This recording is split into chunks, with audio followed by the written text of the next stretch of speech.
Good afternoon, everybody. Happy Monday. Welcome to Liz Live on Monday afternoons at 3 o'clock. If you are new to this podcast, then welcome. I am Elizabeth Statlander, a marriage and family therapist and mental health counselor for 18 years, specializing now in grief and addiction intensives. And I'll talk more in the show about how you can easily work with me if it's something that you're interested in, and how I work and who I work with. And I pretty much work with everybody, but we'll talk more about that later. I want to welcome everyone and jump into today's topic, because today's topic is something for everybody. While this show usually focuses on grief and loss and reconstruction, in that order exactly, I want to focus on a topic today that is for everybody. So if you're here because you're grieving, or you share this with friends and family who are grieving, please still share and like. But this one is for everybody. Emotional entanglements. What is emotional entanglements? And if I had to pick the number one issue for human beings in the United States of America, I would say 1 is overthinking and 2 is emotional entanglements. And emotional entanglement kind of brings in, oh my God, I just lost my place. Okay, it happens. Emotional entanglements actually takes with it is overthinking. Overthinking tends to get us, very entangled in our emotions. And I don't think there's one person on the planet that does not suffer from emotional entanglement. And emotional entanglement specifically, I believe, hits people who are caretakers probably more than anyone, but we're all emotionally entangled because we are all in relationships. Even if you feel very alone right now and you think, well, Elizabeth, I don't really talk to anyone, I'm single, I'm alone, that you're in relationship, even if they're not good relationships, or even if they're not close relationships. You wouldn't be on this planet if you didn't have parents. Likely you have siblings, cousins, aunts, uncles, friends, co-workers, roommates, spouses, whatever, pets. We are all in relationship with others, no matter what those relationships look like. And we're also in relationship with ourselves. And this is the most special relationship that most of us tend to forget about. And when you work with me, this is something that we focus on. We focus on building a relationship with yourself and learning how to really value yourself, not necessarily more so than other people, but definitely as much. And as long as I've been doing this work, I have encountered this issue over and over and over again of emotional entanglement. And I also hear this term emotional availability thrown all over the place in pop culture, and really people don't even know what it is. So I'm going to explain what both of those things are. And as I'm doing this and you're listening, you're like, oh my God, yeah, that's me. That's me. Oh my gosh, I have this problem. Or, oh my God, my best friend has this problem. My husband has this problem. My daughter, whatever. You're going to recognize it. And then we're going to talk about how to shift emotional entanglement with your relationships and self into emotional availability. Okay, so let's get started. What is emotional entanglement? The way I like to explain it is, before we get too far ahead of ourselves, I want to begin with a question. So everyone who's watching this, think about this question. Okay? When out of 100% of your time and energy that you have per day, how much of it do you spend thinking about others versus thinking of yourself? When I was first asked this question, I was in the doctoral program at Barry University. This was maybe 14 years ago or so. And I remember it was a small class. It was a cohort of 5 people.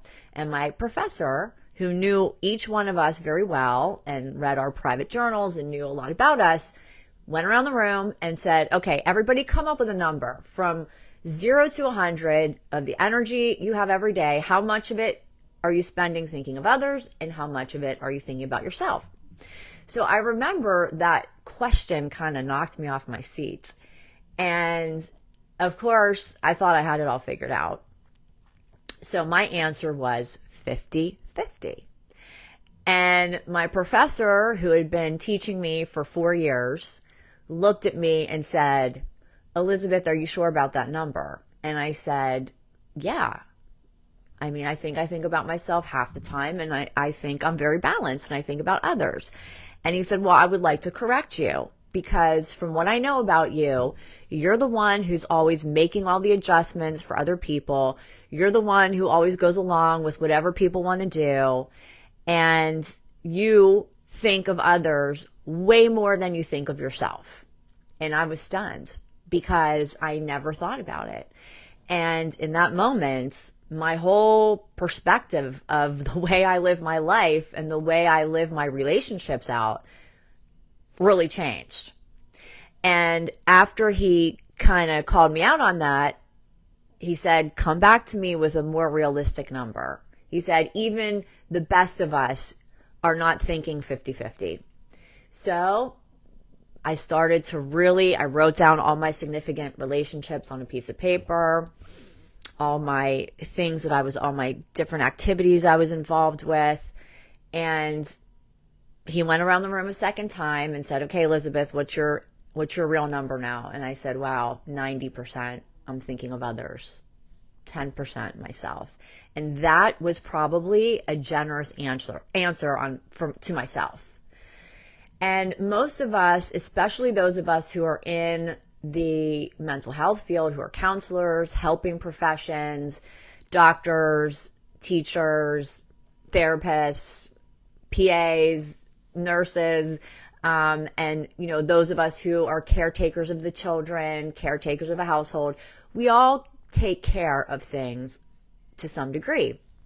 And when you are assigned to be a caretaker, whether it's, like me, not only in life, but my career, you tend to lose yourself, or perhaps never even developed a self without even realizing it. So to get a true answer to this question, which I really want everyone watching this to do, I want you to just grab a piece of paper and a pen, or your phone, whatever you use to write things down, and just think about your most significant relationships, your spouse or partner, your children or grandchildren, brothers and sisters, best friends, cousins, neighbors, coworkers. I think most of us have around probably between 1 to 8 really significant relationships. And just write that person's name down. And as we go through those names, start to reflect on your behavior towards them. In other words, who makes all the plans? Who is the coordinator for the family? Who takes care of the house? Who takes care of the children, the pets, the cleaning, the yard, the aging parents, the neighbors, the people who go to your meetings for whatever you're involved in? And really start to take a hard look at yourself and say, okay, wait a minute.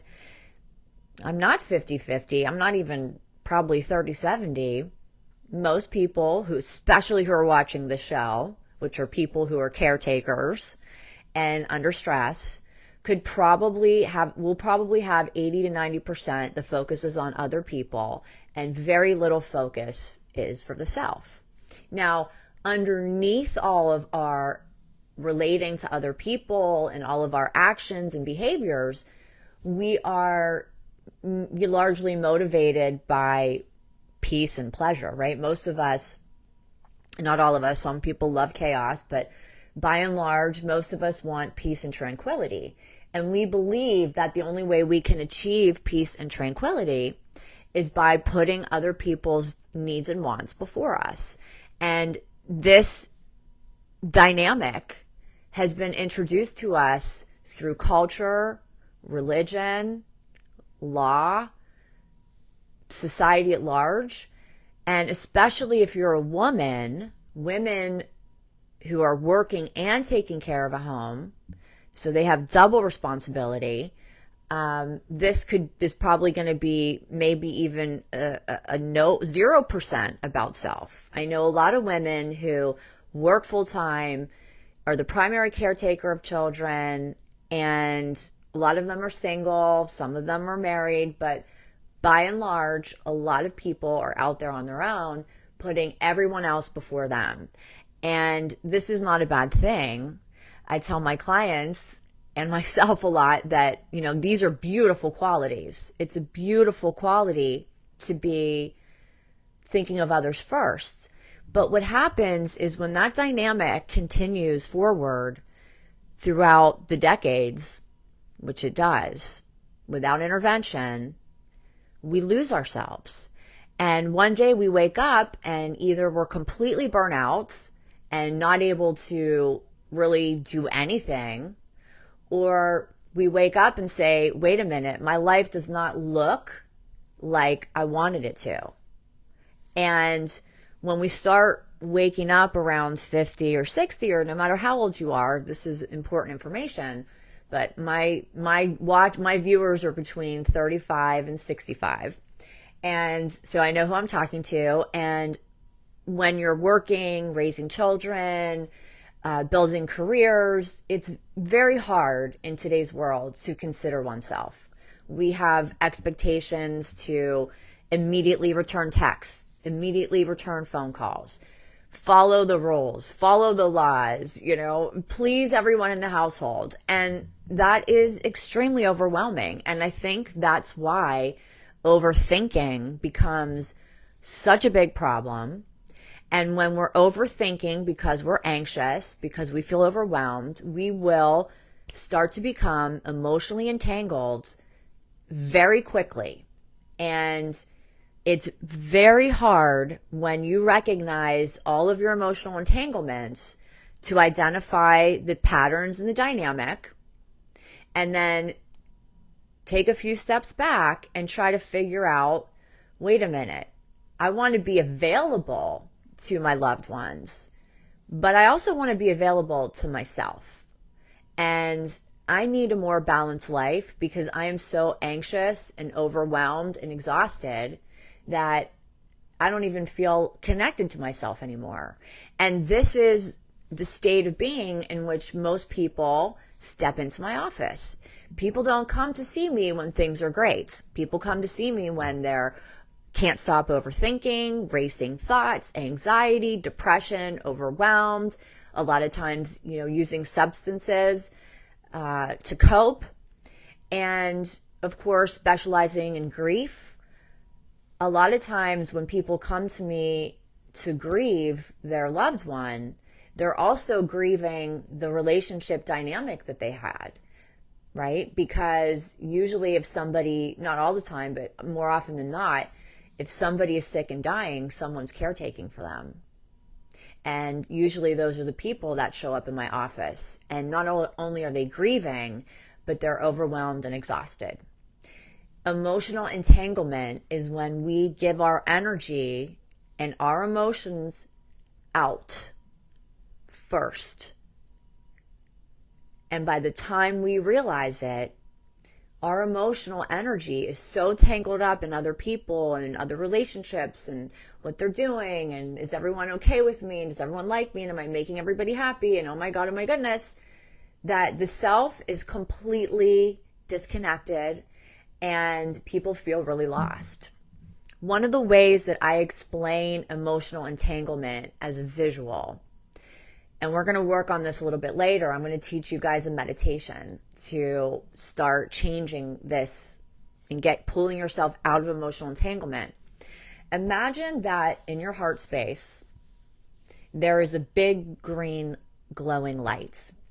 Okay. And in energy work, our heart space is our love. It's our second brain. It's our wisdom. It's our emotion. It's a big, important energy center. And In the ancient world, they understood the heart space to be green. Okay, so imagine that you have this green, glowy light coming from your chest. And I want you to imagine a beam of energy coming out from that space onto everything and anything that you think about during the day. So let's say today I'm thinking about my show, my clients, my dogs, which I have 3 of them, my family, my friends. That's happening all in a day. So I might on any given day be thinking about the well-being of, let's say, 15 different people or responsibilities. And I think that's light, but let's just say we have 15 to 20 things that we're putting our focus on in a day. Imagine 15 beams of green light coming out from your heart space out into the universe and attaching to every thought form that we have. My dogs, your spouse, your children, your work, everything that you are responsible or connected to. And imagine you have 15 or 20 beams of green light coming out of your heart space and being hooked in to all of these things. And that is a great visual to understand how our emotions, which is energy and motion, okay, how our emotions go out away from us and latch onto all our responsibilities and relationships on a daily basis. And when you really stop and do this, you will find yourself really hooked in to a lot of people, a lot of relationships, a lot of situations of which you have no control over. So when you think of that visual, you know, it gets messy and it looks like a bunch of, let's say, roots or branches all wrapped up and tangled, and you don't even know which emotion goes with what person or with what situation. So one of the ways that I like to also explain it, aside from the energy coming from your heart, is I love plants. Okay, so I brought I travel with orchids. So this orchid, if you look underneath any plant, you will find that there are groups of roots. And that's how plants, they have all these roots that connect to the earth so that they can bring into their flower the energy, the minerals, all of the things they need from the earth to stay alive. And they distribute all of that energy from the earth throughout its stem and throughout its flower in order to grow, right?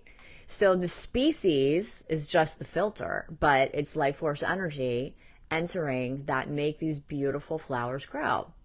But underneath the plants, if anyone's done gardening, there's a lot of roots coming out of there.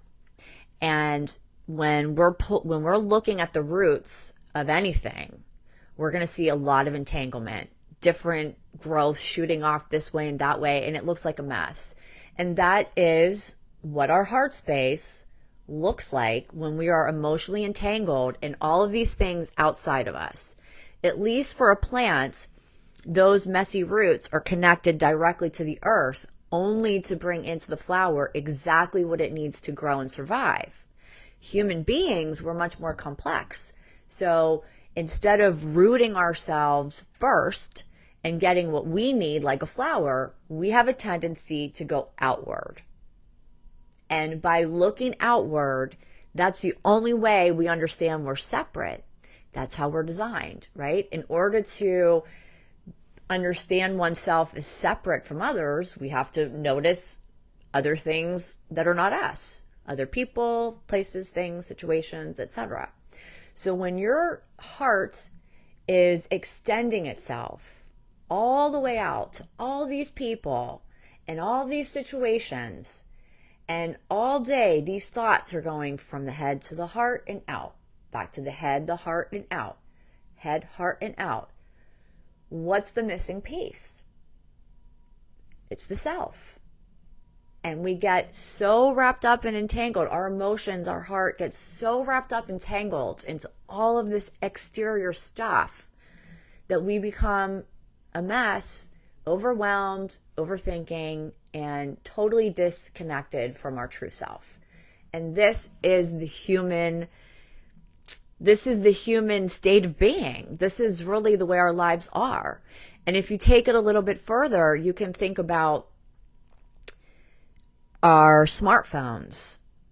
How many times a day we answer a call, we answer a text, we say yes to a person, we say no to a person, we go here, we go there.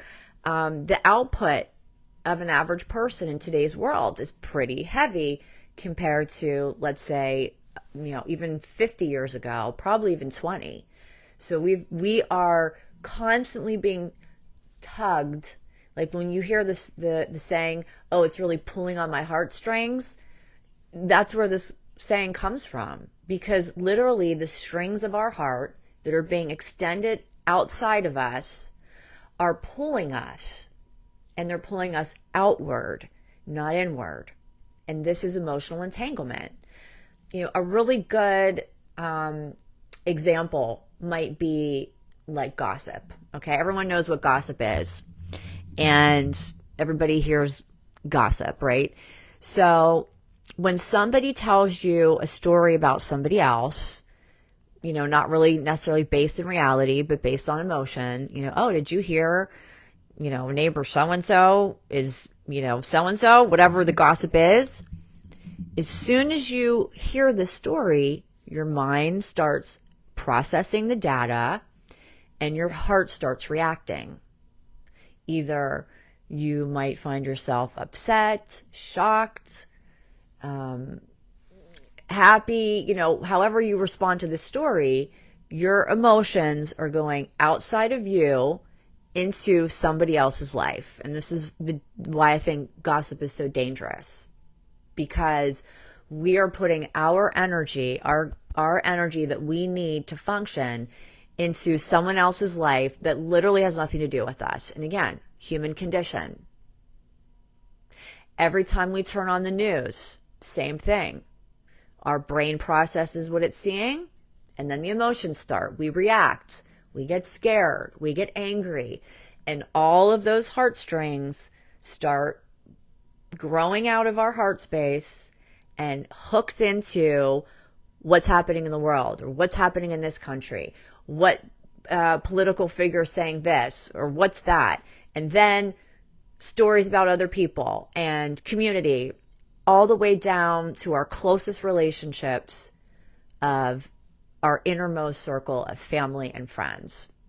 So when we stop and think about the emotional and energetic output that we really unknowingly are placing all of these exterior people, places, and things, it's no wonder that we get burnt out, we get anxious, overwhelmed, or even depressed. And depression is really emotional exhaustion. It's like a nothing. I have nothing left to give. I can't engage in life right now. Why? Because the strings of your heart are reaching out way too far and getting involved in things that either are out of your control or essentially have no real impact on you. So if I had to say a statistic, I would say 10 out of 10 people in the United States of America are emotionally entangled. I don't think any of us are exempt. I really don't. I think it's the human condition in 2026.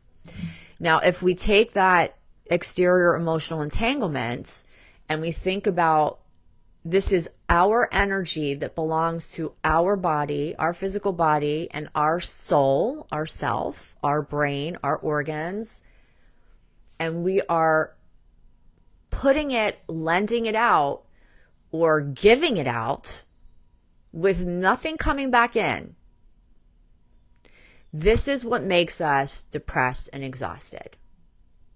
So as you look at these important significant relationships in your life, and you listen to this, and I hope you listen to this a couple times, you can start really assessing, where is my energy going? Where am I putting my heart, my spirit, my soul, my energy? Where is it going?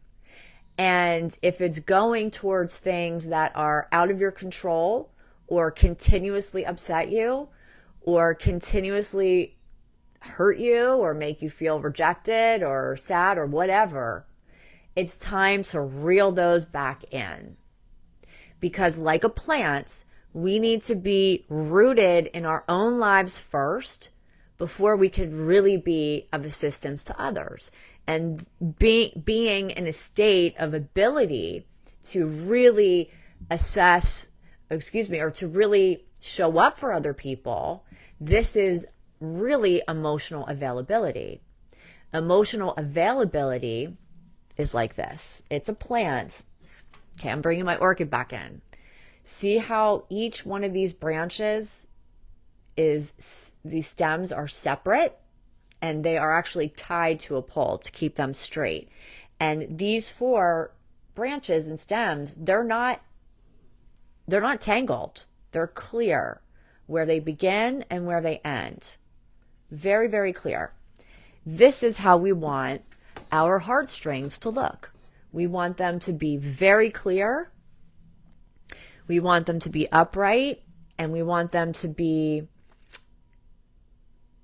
make calculated, and I mean that in a light sense. We want to have a calculated, specific, clear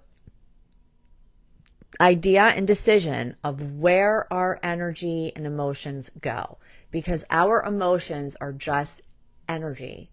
It's literally thought forms, things we think, then inform our hearts, or our hearts is the first receiver, depending on who you talk to, brings in information to the brain. But either way, it's a constant, your body is constantly communicating brain, heart, brain, heart, brain, heart. And you decide where your thoughts go, where your energy goes, and your heart and emotions go. And when we're overwhelmed, grieving, anxious, whatever we're feeling, it feels like we are completely out of control of our own energy. And this is what drains our physical body, our energetic body, our emotional body. So if you go back to the initial visual I gave you about emotional entanglement, we have this green light representing our emotional hearts, and our physical too. There's a magnetic field around our physical heart. So we have energy moving all over the place, but especially in our heart space at all times. And as soon as we start talking about somebody else, thinking about somebody else, trying to make decisions for somebody else, crying for somebody else, worrying for somebody else, thinking for somebody else, we have started draining our own energy. Those green beams of light that are exiting our heart space are reaching your connection, your mental connection, far out and away from your own needs.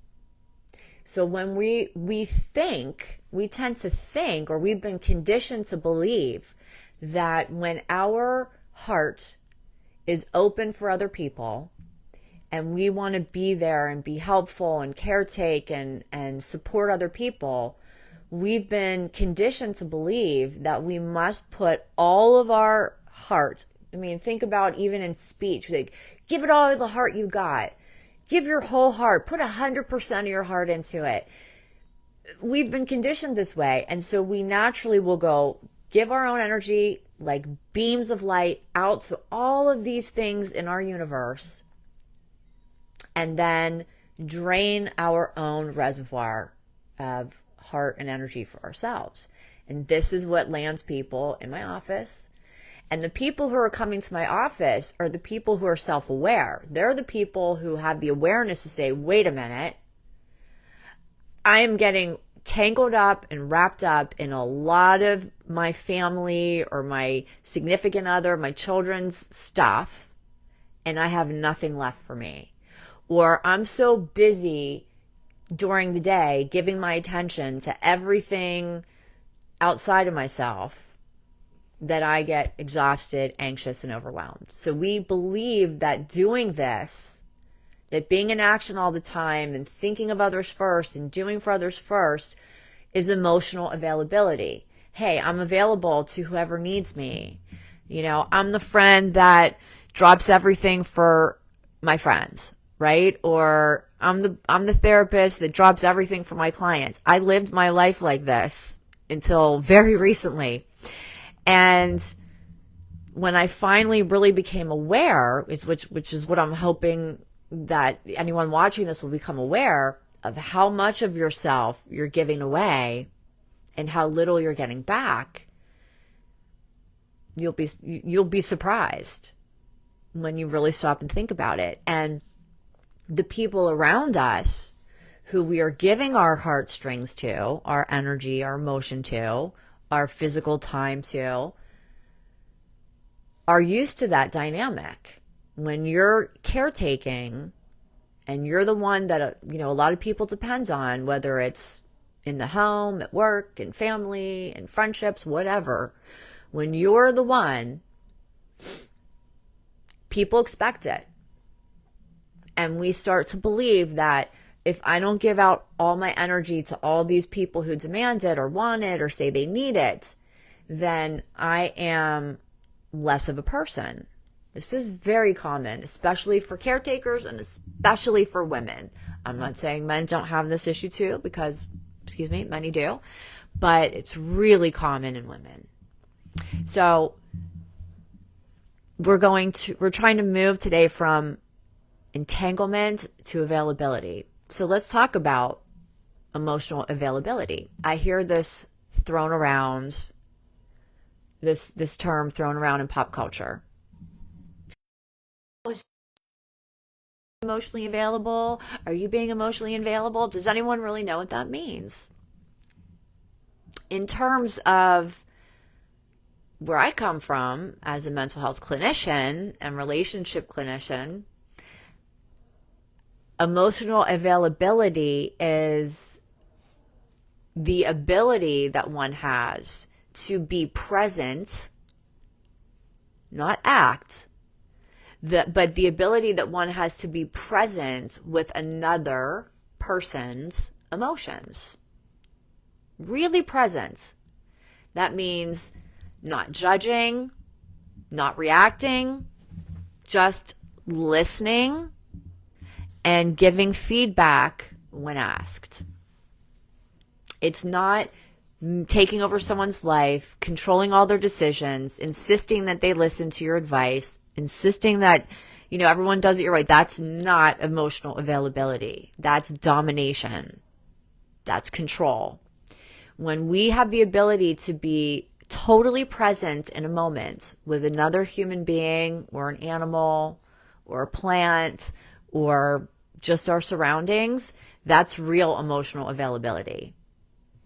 It's not shutting someone else's emotions down if you don't agree with it. It's being present with somebody while they're sharing emotion and really just taking in the moment, being in that moment with somebody.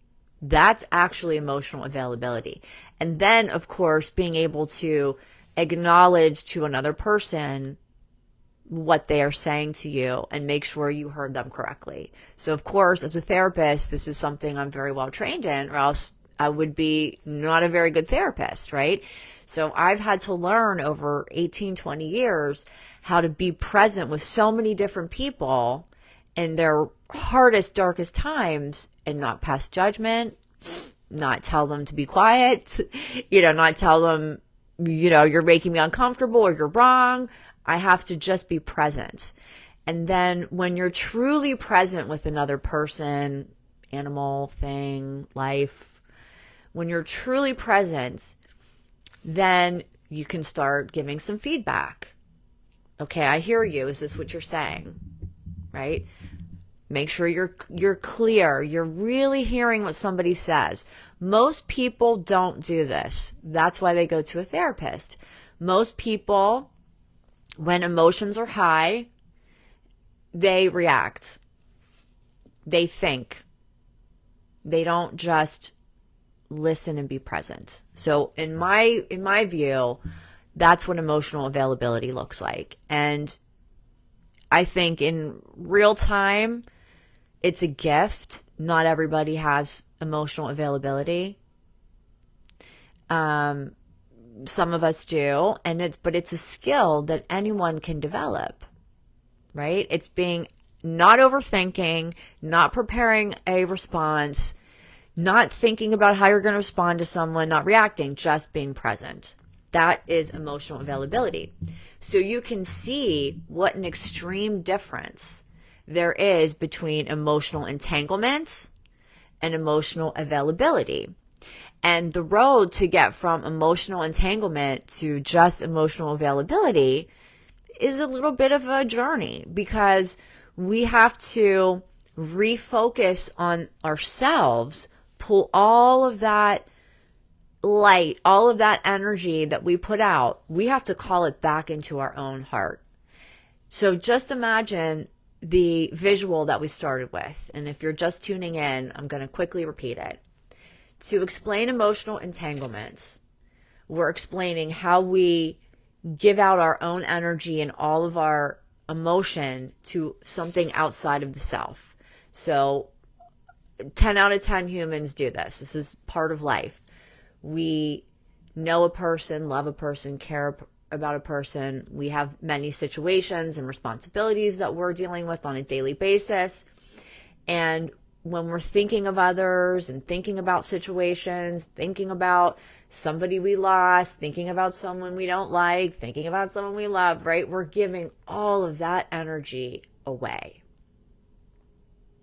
And the visual I gave was, imagine that your heart space was like this glowing ball of green light. That's your heart.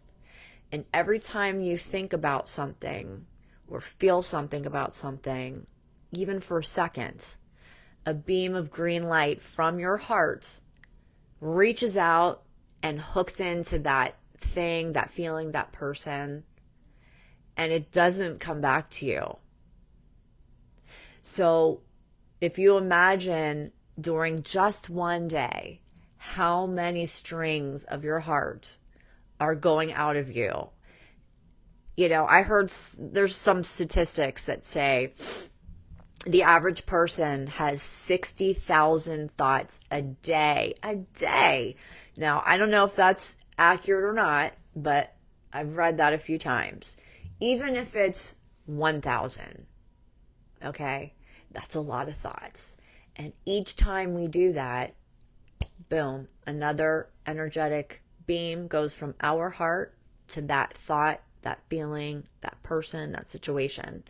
So let's say between 8 a.m. in the morning and 6 p.m. at night, there's 1,000 strings from your heart taking your energy, your emotion, a part of your spirit, and sending it out to all of these things in our lives that we cannot control and probably don't really even have a responsibility to.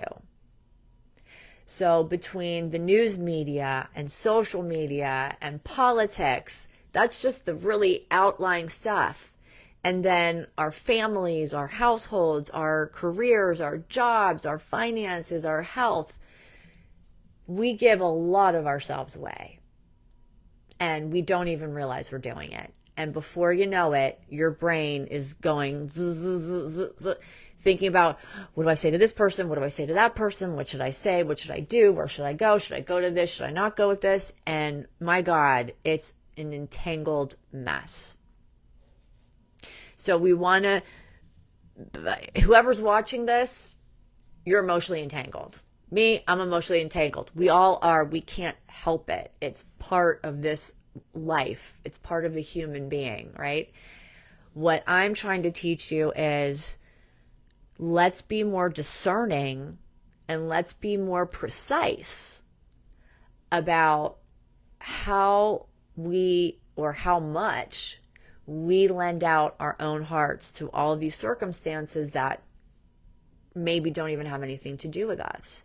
And how do we organize our lives and become self-aware so that we can really be concise about where our energy goes, where our emotions go, so that we don't get drained, we don't get disappointed, we don't get hurt, and most importantly, we don't erase the importance of ourselves and we don't lose connection to self.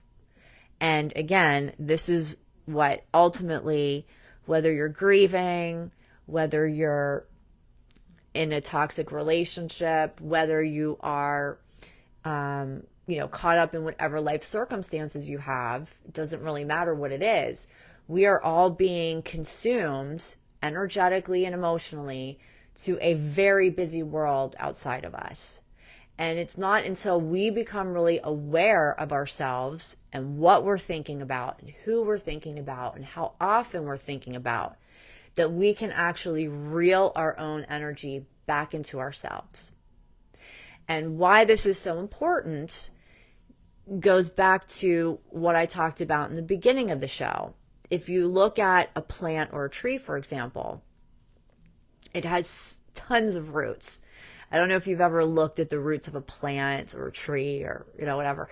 If you're into gardening, or even if you're not, you can probably imagine what this looks like. There's so many roots that the plant connects into the earth for itself, not for anything else, just for itself, to get the water, the nutrients, the minerals that it needs to feed itself and to stay alive and grow into this beautiful, as an example, orchid.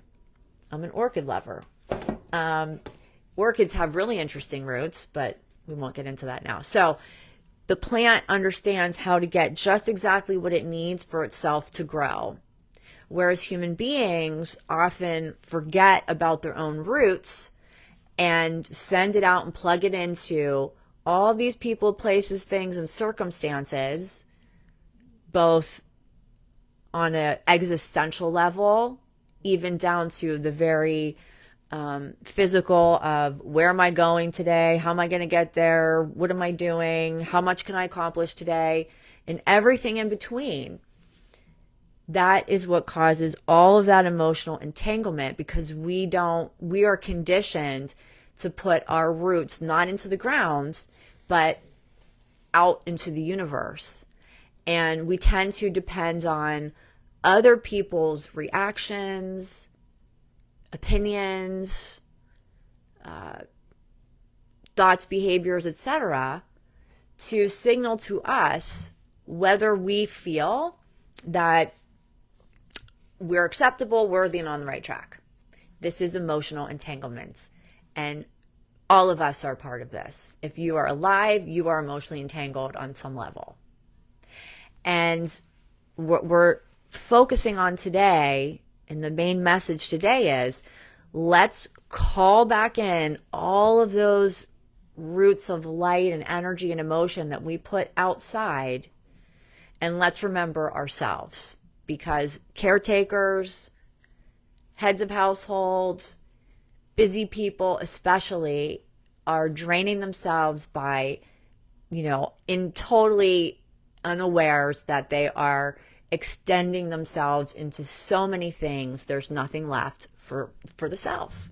So if we can use the intelligence more of like a plant, where we put our energetic roots into the earth beneath us, in our circumstances, into our own life, our own energy, our own needs and wants. And once we are well nourished in our own lives, only then can we become emotionally available to others. And again, emotionally available, not as defined by pop culture, but as defined as a state of being where you are 100% present with another human being. You're not reacting, you're not judging, you're not questioning, you're not doing anything but listening. And of course, as a therapist, this is my job, right? I had to go to school and learn and train to learn how to become present. And this is a skill that we all have. Many of us maybe don't access because maybe we don't need to, or we don't access because we don't even realize what we're supposed to be doing because we're so busy giving out that energy. So what I want you guys to get out of this, the main message is, let's learn how to call all of that emotional energy back into our own hearts so that we're not living exhausted, depressed, anxious, constantly overthinking, which is how I meet everybody. I meet people in their most darkest, most tragic moments, and go from that, where we've given everything we have inside of us, we put it back into ourselves, into our own physical body, our own thoughts, our own energy, our own spirit, our own emotions, our own soul, nurture the self, which is what we do in therapy, and then learn to be present, not only with other people, but present with the self. You know, how many of you are actually, who are watching this or will watch this in the future, how many of you are able to even find a few moments of presence with yourself? Meaning you can sit in silence and not think about much except the now moment, right? This is what we practice through meditation, in therapy, through meditation, through energy healing, through all kinds of interesting integrative techniques that I utilize in my therapy. Okay, so to wrap it up, I love this topic today because it's so universal, and 10 out of 10 people are emotionally entangled. Full stop.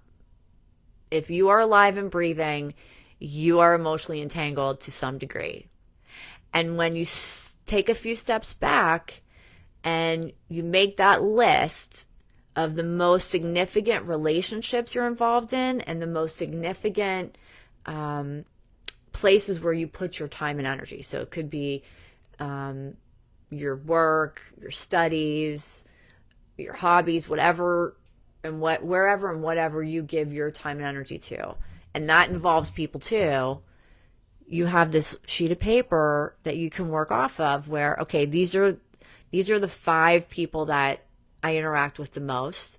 These are the 5 things that I spend my time in the most. And out of those 10 things on your list, out of 100% of the time, how much of your time are you spending on thinking about these other people and things versus how much you are thinking about your own needs? And like the story I shared in the beginning, when I was first asked this question by my professor, Dr. Jim Rudis, I was stunned because I was so sure that I was balanced, that I was 50-50.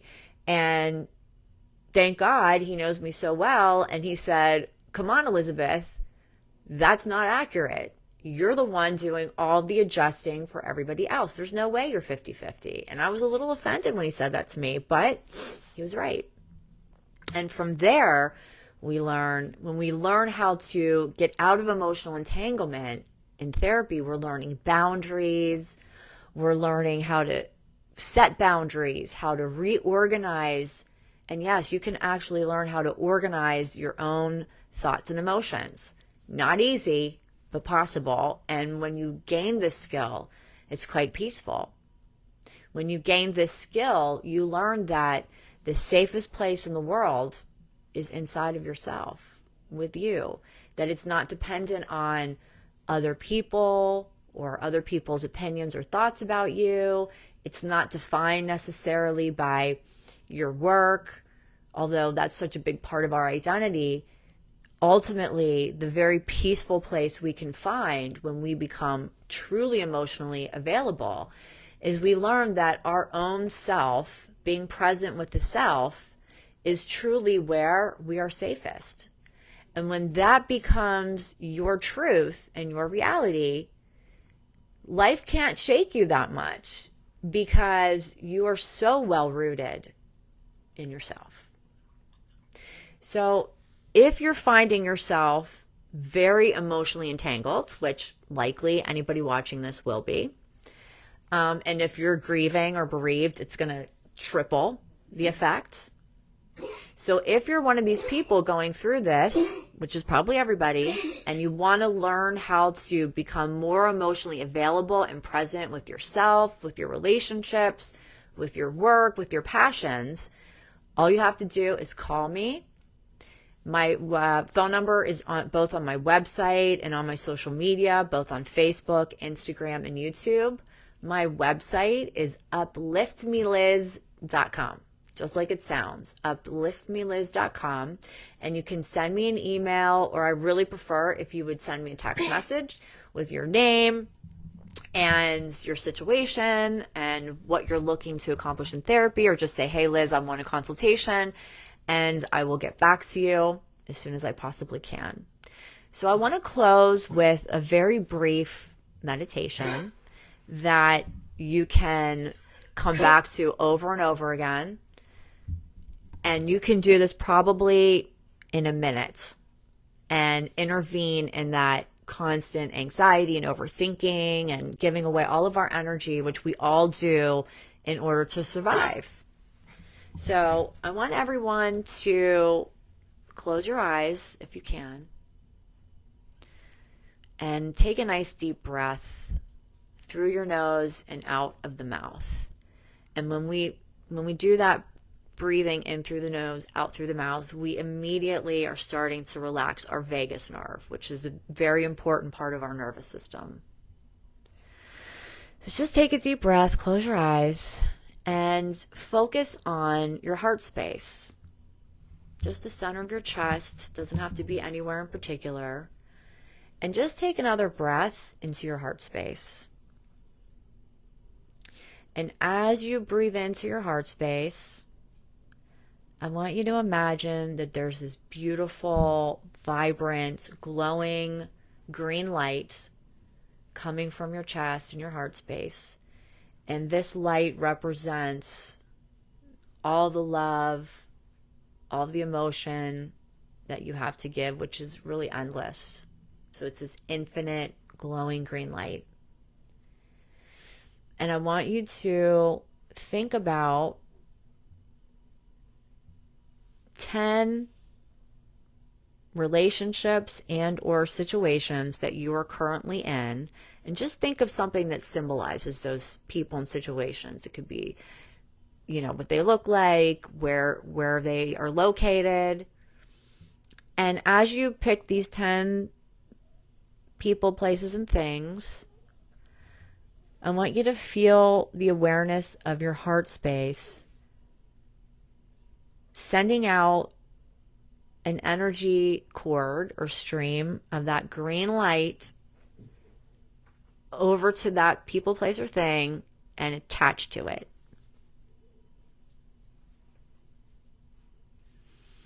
So as an example, I could think about 3 dogs, my home, 5 of my clients, my family, things I have to do today. And right away, you're going to see that your heart light is giving out probably way more than 10 streams of light. And all those streams of light that you're giving away, that's your energy.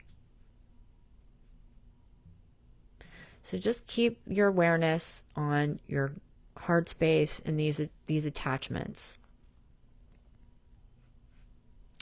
And then one by one, I want you to imagine that you just think to yourself, I want that energy back. And each one of those streams of light that you just sent out, very slowly, but instantly, come right back and fill this heart space up with more light.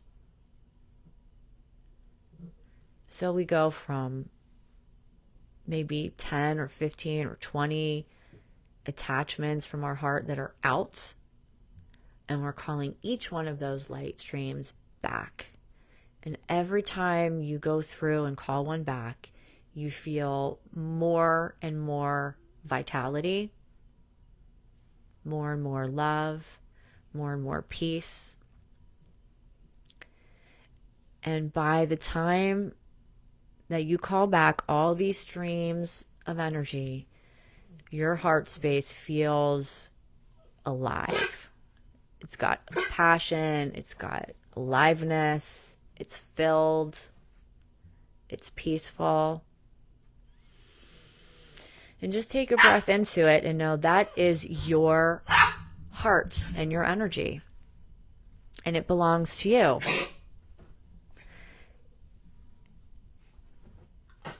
And it's that simple to call your energy back to yourself. No matter how much you're overthinking, no matter how many situations or people you may be thinking about, within 1 minute, you can call all of that energy back to you and fill yourself up with energy.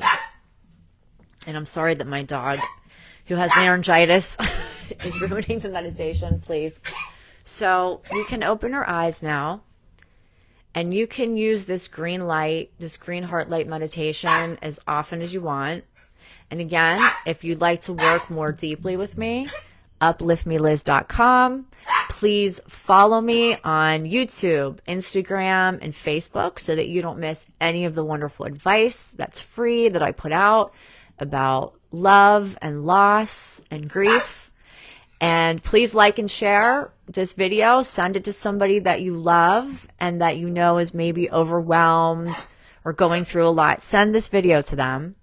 And when you send this video to them, you're sending a lot of love and a lot of friendship to somebody out there that you care about. I thank you all from the bottom of my heart for being here with me today. I really appreciate that you come here every week and you support me and you take advantage of the things, the learning that I share. And I hope we all do our best to make this world a much better place to live in. Until next Monday at 3 o'clock, stay tuned for lots more content on my channels and my social media. And until our live next week, be well, everybody. Thanks for watching.